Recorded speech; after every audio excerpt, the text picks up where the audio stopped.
Hi, I'm David Doak, famous as Dr. Doak in GoldenEye, worked on Perfect Dark. Free Radical, I worked on the TimeSplitters series of games, and Second Sight, and Haze. And you're listening to Sola and Cola. Hello, I'm Andreas Sola, and I'm sitting here today with David Oak. Hi, good to see you, Andres. Yeah. So you worked at Rare. Yes, so Yeah. I was at Rare in the N64 era, and I was there from 1995 to 98. Basically, end of '98 Yeah. was when I left. Yeah, and it was a really fun time. I mean, it was very Yeah. hard work there. And it's that's kind of over 20 years ago, but I Yeah. still remain in touch with many of the people. And in fact, we've been at Retromessa and a couple of the other guys from Rare have been here. We had a really good time meeting up. Yeah.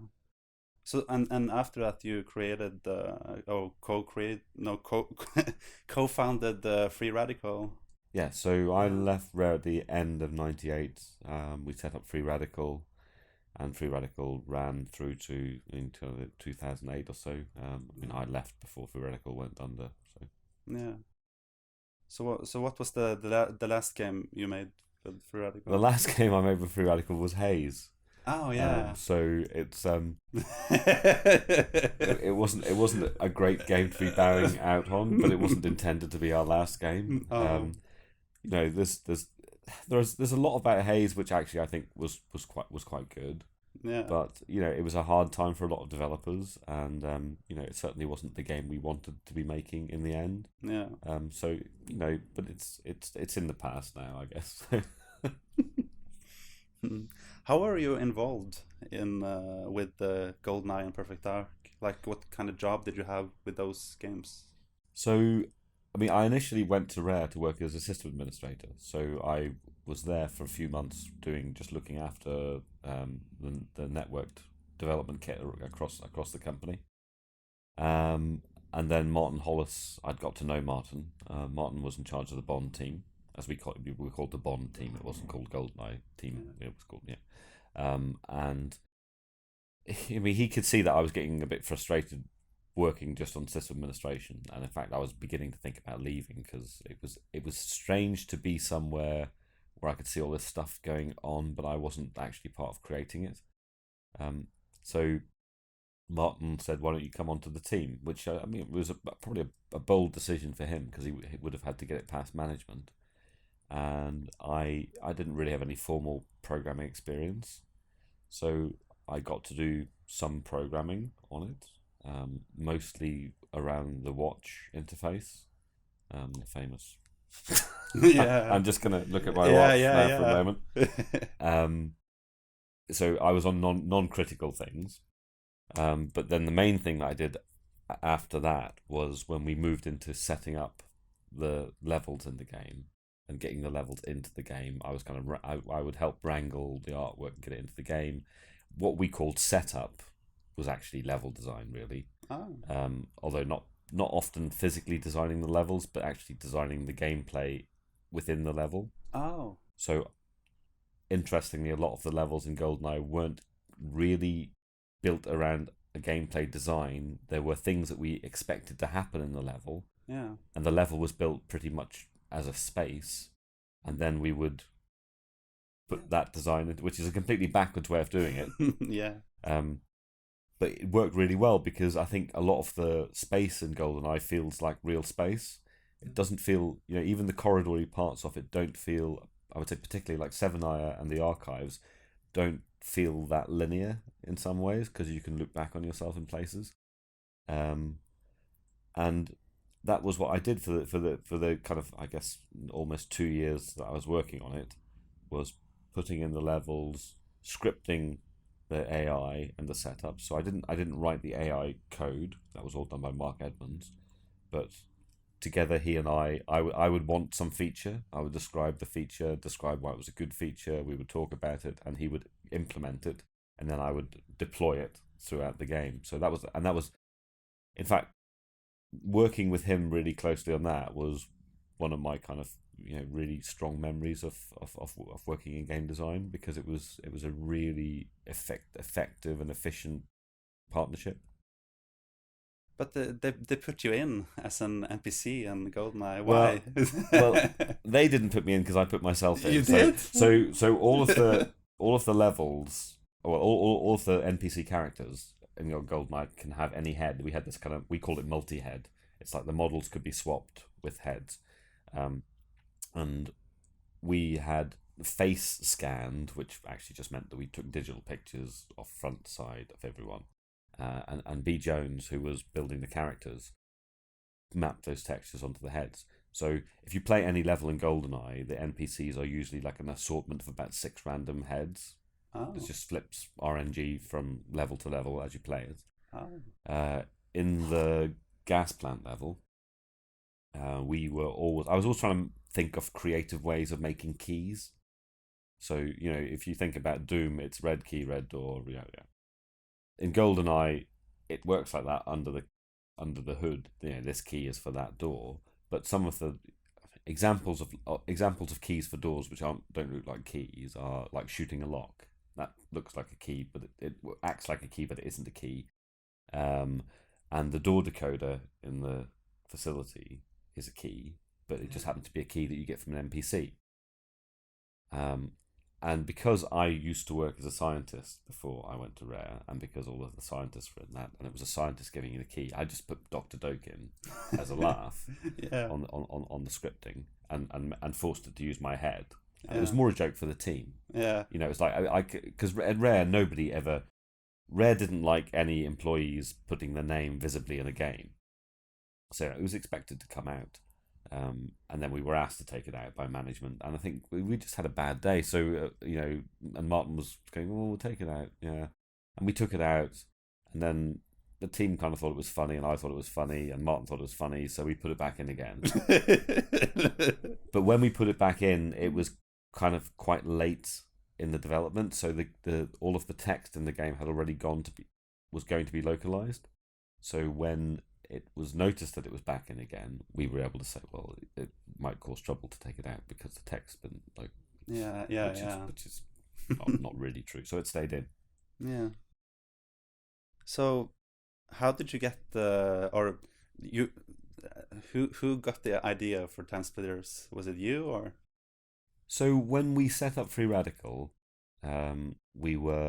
we had a plan for making a game. There was a game that we pitched to IDOS, well, to other publishers, but IDOS who eventually published the first games.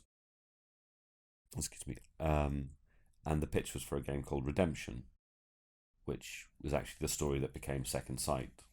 So yeah, and we were kind of starting to make that, but we were just building engine tech. Well, Steve was building engine tech and stuff at the time. We started building some environments, but what had happened was the PlayStation 2 was slipping, so it wasn't hitting its release date, so it kept on getting moved back,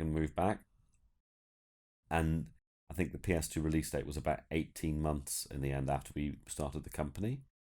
So, I mean, Steve was always very aggressive about kind of driving, you know, saying, well, you know, if there's an opportunity, we should go for it. Yeah. So he said, well, you know, nobody else is going to get a first-person shooter out for launch. Yeah. So we kind of went to IDOS and said we'd like to do that instead. So let's scrap this story game we're doing and let's just go for it and get a bare bones first person shooter out. And they said no way, you should do what you're supposed to be doing.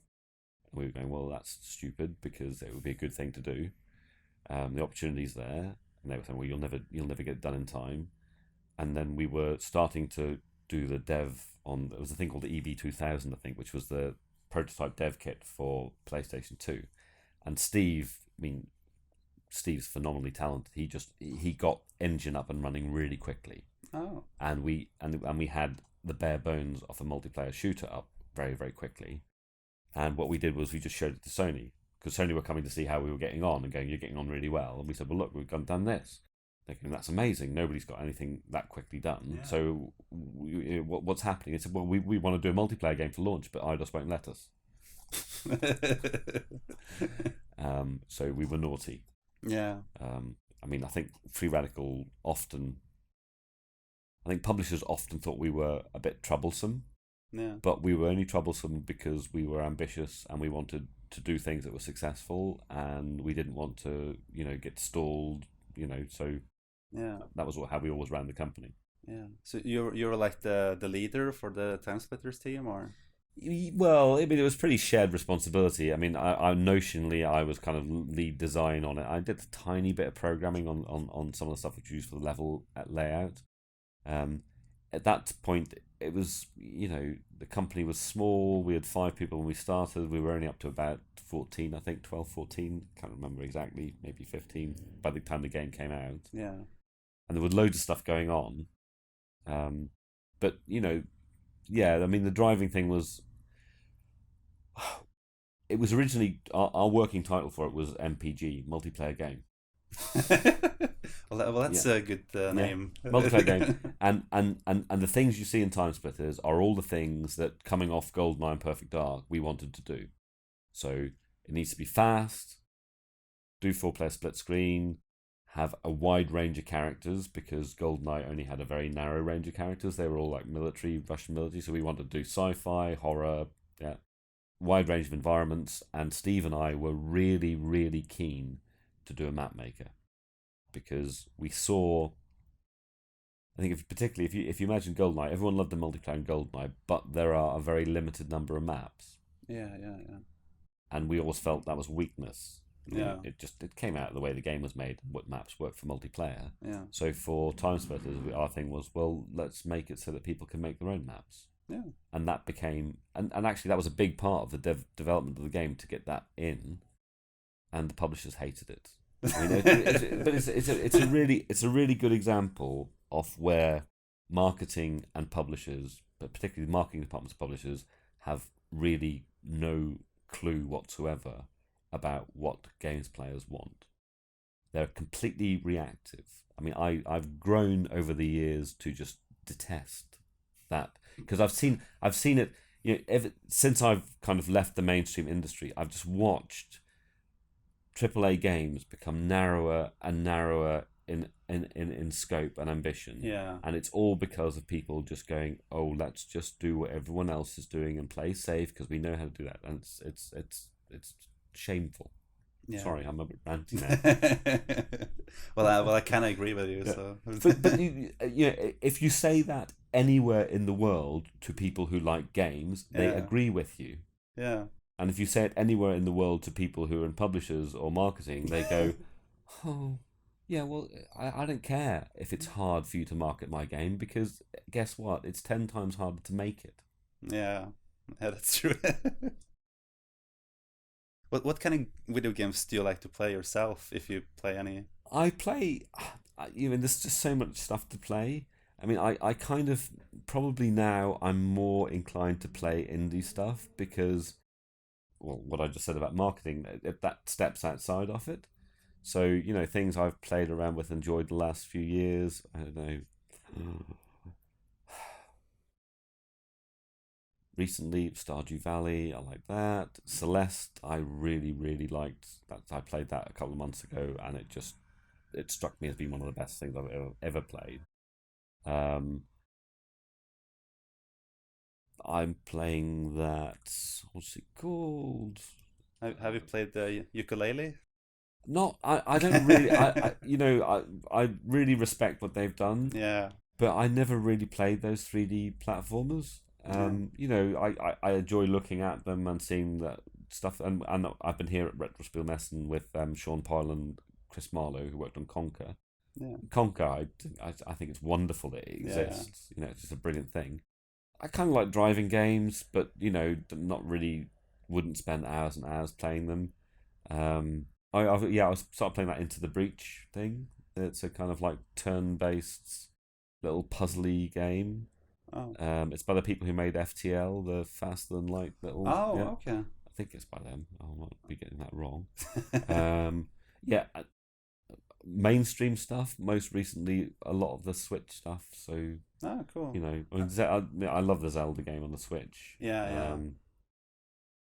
But and Labo I've just got because I like all that maker stuff. I like playing with robotics and stuff. And things like that. So you actually own Labo? Yeah, I haven't. Cool. I haven't started punching out the bits yet. Oh. But I've looked through some of the instructions. And I immediately played with it to unlock the programming part of it, just to see how it worked, because I do some teaching with programming and children and stuff and things. So Oh. that interests me. Cool. Do you ever think there will ever be a TimeSplitters sequel ever? I don't think so. Um, so things I think about it is, it's I think it'd be great to do one. I think the thing about TimeSplitters is that it always had as a design goal that it would just get bigger and bigger. Yeah, yeah. So if you look at the characters, for instance, every game the characters are a superset of the characters before, pretty much, plus a whole bunch of new characters. And even when the characters had to be remodeled slightly, we redid them all. So by the third one, there was like over 100 playable characters. The map maker was getting more and more. We were trying. It was more and more complex, but we were always trying to keep the interface as simple as possible. And levels and stuff. But the thing about it is, it's like, if you step forward, if you were doing TimeSplitters now, effectively you would skip 2 generations of console, Yeah, yeah. and you'd have a hell of a lot of assets to make. TimeSplitters always was having. I mean, it had the single player game, it had the cooperative game, it had all the challenges, it had all the mini games, it had the map maker, and it had all the multiplayer stuff. It's a lot of stuff. Yeah. I think also, if I was making it personally, or or was overseeing the development of it personally, I would always be worried about it. It's kind of, that scope is a very ambitious thing to try to deliver. Although I guess if you jump 2 generations, you could revisit a lot of the old backgrounds and things, which would be a nice thing to do. Yeah. To big them up. There's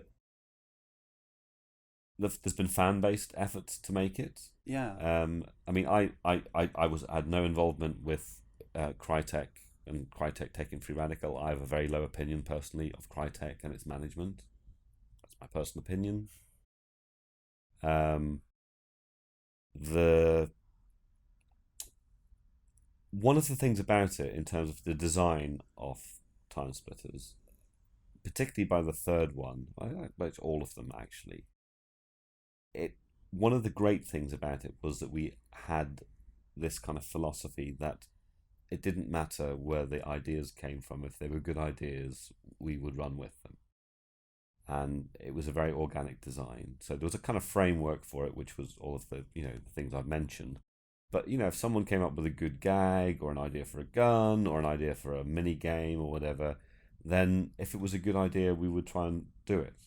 Yeah. And that was a really good motivator for people when we were making it. People liked making those games. I mean, I think the back end of the third one was quite painful, because EA were being EA, which I have a very low opinion of EA as well. Yeah. I mean, I'm happily in a place now where I don't really want to work with any of these people again, so I can tell you that I don't like them. It's an open secret. Yeah. It's not a secret, is it? Because ask gamers. Yeah. The missteps that happen are missteps which are just driven by incompetence at understanding what you're trying to sell to people and grabbing money when you can. It's business. Make the money, fair enough, but try and stay at least vaguely aligned with what people want. Yeah. I'm coming across quite ranty and cross, aren't I? No, it's fine. Yeah. So with TimeSplitters, I mean, one of the things that really I get a lot of pleasure from now is finding out, or sometimes helping through being asked to be a referee or whatever, or just being asked.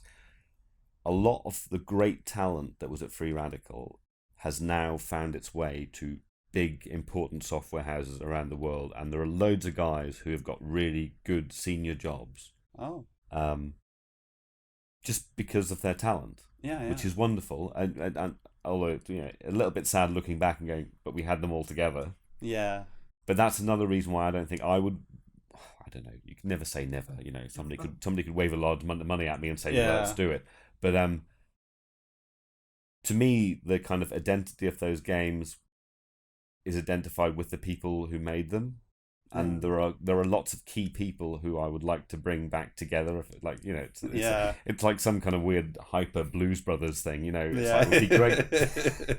And also, I see them on like Facebook and things, and you know, if something triggers some reminiscing on Facebook, and it's Free Radical guys, you just all see them going, "Oh, those were great days." You know, Yeah. oh yeah, okay, maybe at the time we didn't like some stuff, but actually, it's the best place I ever worked. Everyone got on. You know, it wasn't.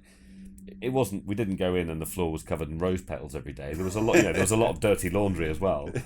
But it was a really, at its best, it was a really happy place, and we were making good games, and we were showing the world that we could kind of box above our weight. Yeah. You know, because I think we made, you know, we were competing with, yeah, a little company in Nottingham was competing with enormous studios around the world and beating them. Yeah. Go us. Yeah. Then we made Haze. Yeah, too bad. I was just getting that in so that somebody doesn't do it in the comments. But do you think it will ever be possible to ever to do you think it will I'm sorry. Do you believe that there will ever be like an HD remake? Like a port Okay, for PC or anything? So, for example, so with that, you know, we thought we had a good relationship with Sony, Yeah. but all through the 2000s, we were saying, okay, so now you've got PSP. Can we do a version for PSP? Yeah. Well, yeah, well, maybe you could, but you'd need to do some special features to sell the hardware because we're Sony and that's what we always ask for because we're interested in that. And we go, no, let's just do a straight port. Do a straight port. We can do it in probably 4 months. It'll be done. Yeah. Oh, well, we need to go and talk to people. It's like, you know, actually, yeah. Yeah. Okay. You know, yeah. What the hell? and that's Sony. Yeah. And then it's like, oh, can we do, what about now as PS3? We could do an online version. Let's just do a straight port. Oh, is there going to be some new special features? No, there's not going to be new special features. Well, you know, you don't need any special features. No. So, but what you're actually hearing there is, oh, it's your thing. We don't want you to be making money with your thing and our system. You know, that, and then all the stuff like that where they say, oh, don't do it. We wouldn't do that kind of thing. And then, oh, look, we've made a remake of Shadow of the Colossus. Oh, yeah. You know, it's like, okay, you know, you've got your rules and they're not consistent. So, you know, sorry. So I don't have a really low opinion of Sony. Well, I have a really low opinion of that model. Yeah. Because it's rubbish. And then we got to, you know, what was the other one? The one after the PSP that had the stupid thing on the back where you could wave your fingers around and touch the Vita? Yeah, so the Vita, which was a great little console. Yeah. And then we said, can we put it on that? Yeah. Yeah, well, how's it going to work with the moving? I don't care about the moving your fingers around on the back. You know, it's not my problem. Yeah. You designed that. If you designed that and you can't work out how to use it, then what the hell have you put on the console for? It took a year and then they stopped using it themselves. Yeah, because it was crap. Yeah, it was just, you know, a gimmick. It's like, it worked. It went that one game, Tearaway. Yeah. Oh, look, you can move your finger. Wow. Yeah, wow. Go us with our finger waving. I think I need a ranting channel on YouTube. I'm enjoying this interview, but it's just all these things. And at the time, what happened was people would ask you about stuff like that, and you would go, "Well, yeah, we're exploring the possibilities together." Yeah, we're not exploring the possibilities together. We're just having the door slammed in our face repeatedly and told that our thing isn't any good. Oof. Never mind. Yeah, Haze wasn't that good, so no, it's just... What do you know? And even things like Future Perfect. I mean, Future Perfect, yeah. If Future Perfect had have been a Sony exclusive, yeah, it would be available on PS4. Yeah, no brain. Absolute no brain. Yeah. Well, it's sad. It's very sad that it isn't. Yeah, and it probably never will be because, you know, the people who I have a very low opinion of at Crytek are not going to make that happen. Yeah. And also, actually, the Crytek people, here's a challenge to them, but they should do it, and because if they did it and made money out of it, it would annoy me. So there you go. Why don't they go and do that? I don't really mind that it annoys me because it'll make gamers happy. Yeah. So let's get a bit off topic, if that's okay. What kind of movies do you like? If are you a movie watcher? Yeah, I really like movies. Yeah. I kind of watch less of them than I would like to watch, but I don't really know why that is because I just can't be bothered to do it, I suppose. Um, I kind of I'm a bit stuck in a groove because I'd rather rewatch something old that I like than watch something new often. I've always been rubbish at going out to see movies. Yeah. I always like wait until it's out on DVD and then I can watch it without having to without having to leave the house. Yeah. Um, I tell you what I really liked recently Yeah.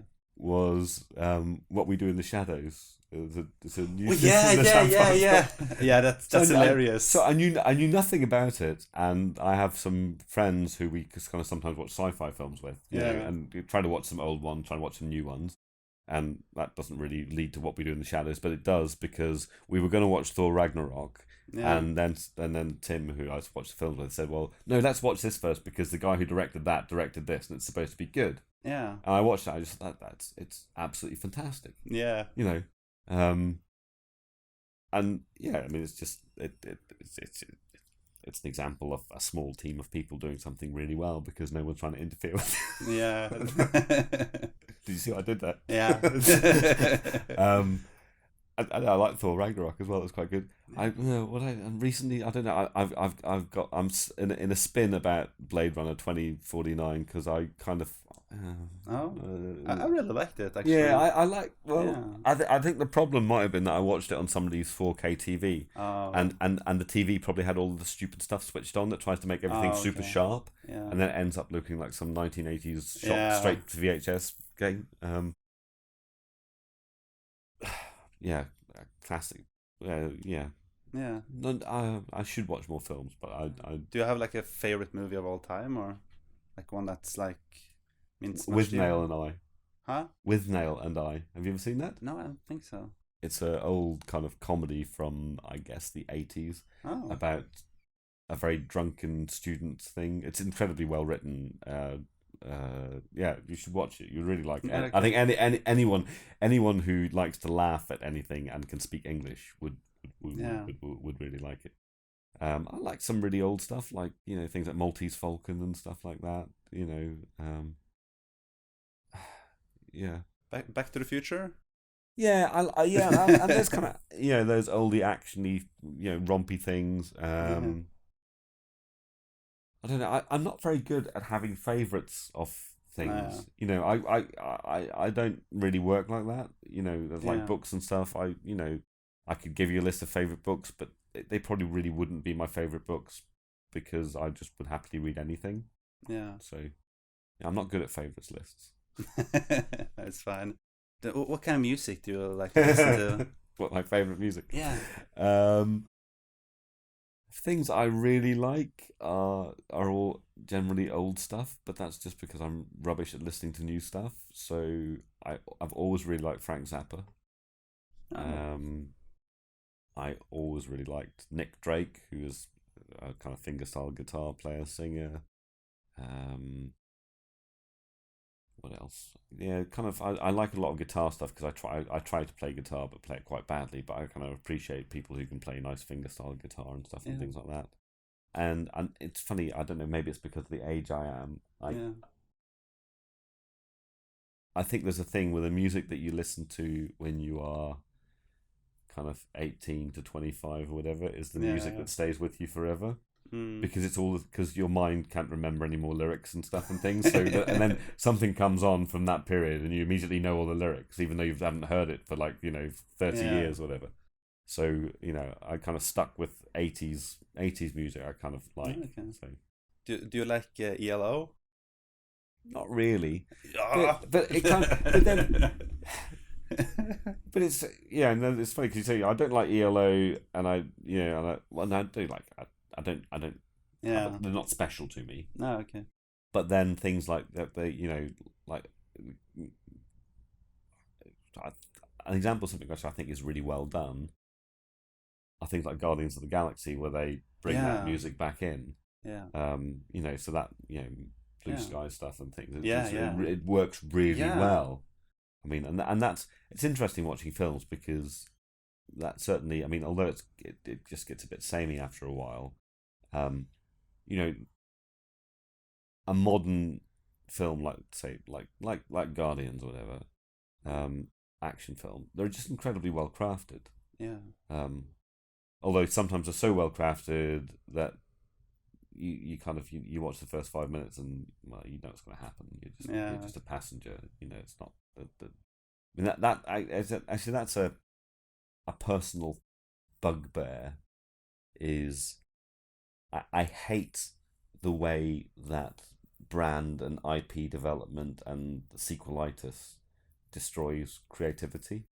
Yeah. So, you know, for instance, a game that I'm really proud of that we made was Second Sight, and it's almost like a closed narrative. It doesn't Yeah. invite there being a sequel. Yeah, because you wrote the story for it. Yeah. So that was more or less written as we left Rare, Yeah. because that was the pitch for because Second Sight was going to be a first person game called Yeah. Redemption with exactly that story. I mean, it changed virtually in no way the whole reveal and the story and stuff and things. But I think if you go to like people making new game IP and people making new film IP and stuff, or series like like your HBO box set series kind of thing, because that's gone from people started making series which is a longer form drama than a film, Yeah. so it's an interesting thing because you have these more longer and more developed arcs and you're not just caught in a 3 act structure, and character development can be better because there's a lot more dialogue and exposition. And then that kind of went to well, you make a series but then you have 2 series. Yeah. But once you start thinking about the second series when you're making the first series, which is where you get to now, because now when they make the first series they're thinking about the fourth series. Yeah. So but what happens is just all of the ideas end up being smeared out. Yeah. And you never. It's funny. I watched Stranger Days. Yeah. Stranger Things. Stranger Things. Yeah. With the kids recently. Yeah. And they were loving it, and I was going, but it's just really slow and repetitive. It's get on with it. It's like it's like one movie's worth of stuff spun out, and yes, it looks beautiful and it's really stylish and it's channeling all these. And that was the other thing I kept on saying to them, oh, that's interesting because that's Dad, shut up. Well, I'm just saying, that's referring to some 80s. No, Dad, what do you know about it? Shut up. Well, I was there. well, I really liked it though. I watched it and really liked it. Yeah. But I had these things like, can it just get a bit snappier at times? Because, and yeah, I think it was a really nice idea, but it didn't strike me that it was more than a film's worth of ideas. Yeah. The delivery was outstanding. Yeah, I'm just a frustrated director. Do you have anything in store for the future? Like anything you're working on? Not well. I mean, I've recently started working on making some VR stuff, which is scientific visualization stuff. So I started off in science. That's what I did. I was a biochemist, and I looked at protein structure. So that there's a big macromolecules in your body. Which basically they run you. They're the thing that runs your system. That's that all. Yeah. There's DNA where the information is, and there's proteins, and the proteins are the things that do the stuff. Yeah. And for years people have been determining the structure of them, and it's funny, if I say the word structure I naturally do that. Yeah. And when you're looking at the structure of something, it's like you can look at it as a model on a flat screen, but if you want to interact with that, then you've got things there and you're using a mouse to tumble it and you're doing this, and it's all kind of it's counterintuitive because it's not the way your brain thinks. Your brain doesn't think I'm going to tumble this on this axis. Yeah. It doesn't work like that. Your brain just moves things around. Yeah. Your head's connected to your hands. No, your brain knows an enormous where your fingers and everything are at any one given time. And when you manipulate things, you do it with your hands. One of the things about VR, which I think is really transformative, which is not it's amazing. You'll be like you're standing in a rainforest or doing this or whatever. That's nice. Yeah. But I think one of the things that's transformative about VR is that it has completely, with motion tracked controllers, it has completely changed the way people can interact with data. Yeah. And that hasn't sunk in yet for people. So, even if you look at in the gaming world, yeah, a games controller, the twin analog stick game controller has been developed over, that's been iterated on over the last kind of almost 20 years now. Yeah. And it hasn't really changed very much. And that's the weapon of choice for interacting with game environments. Yeah. It's actually quite disappointing in what it does, because it has two sticks. Yeah. So that's 4 degrees of freedom. Yeah, so 4 axes. Yeah. It has, these maybe are axes, so that's maybe 6 axes and a whole bunch of buttons. Yeah. Yeah. So it's got 6 degrees of freedom and a bunch of buttons. A motion controller has got 6 degrees of freedom because it's got translational and rotational. And you've got 6 degrees of freedom here. Yeah. I can move my head with 6 degrees of freedom to create parallax and stuff. So it's already massively more information being channeled around without you having to think about it. Yeah. I don't have to think. If I want to do this, I don't have to think what axis I'm doing. I just move my hand. Yeah. I can do it when I'm looking over there. I can do it, And also, if you think about, imagine trying to map the interaction between two things. If you had a game, if you had 3-dimensional Tetris, would you rather play 3D Tetris with a game controller or with 2 motion controllers in VR? Which one do you think would make you, if you had to snap together a whole bunch of shapes, and I was timing you, which one do you think you could do it faster in? Probably a normal controller. Really?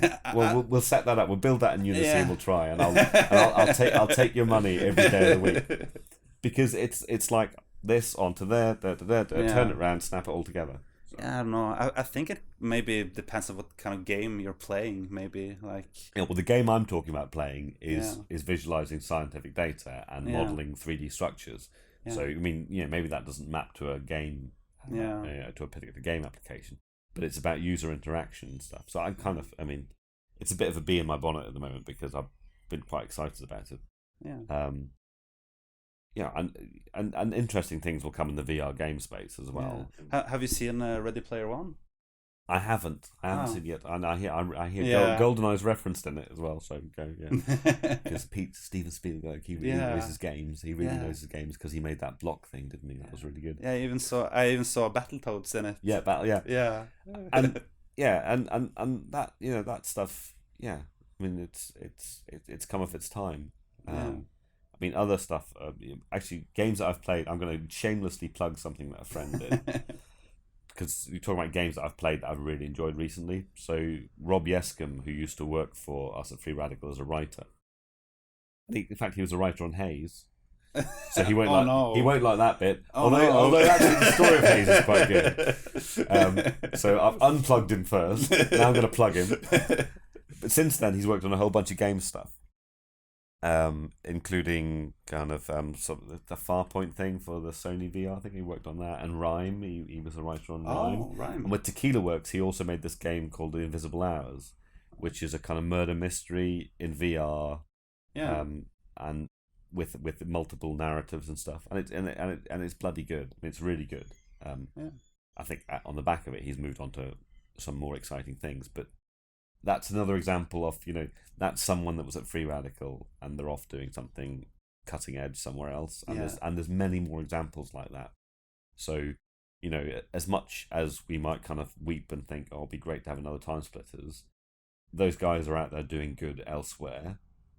And, and if you're looking for reasons that you didn't get another TimeSplitters, look at a lot of the people we work with, because EA did a pretty good job of nailing it into its coffin by completely failing to market it because they didn't understand.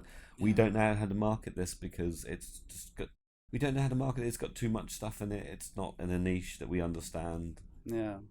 Well done you. Oh well, that's life. That's life. Yeah. Well, thank you so much for coming today. Thank you. Thanks. It was really good talking to you. I really enjoyed it. let all my demons out. well, that's good. Finally. Okay, thanks. Thanks.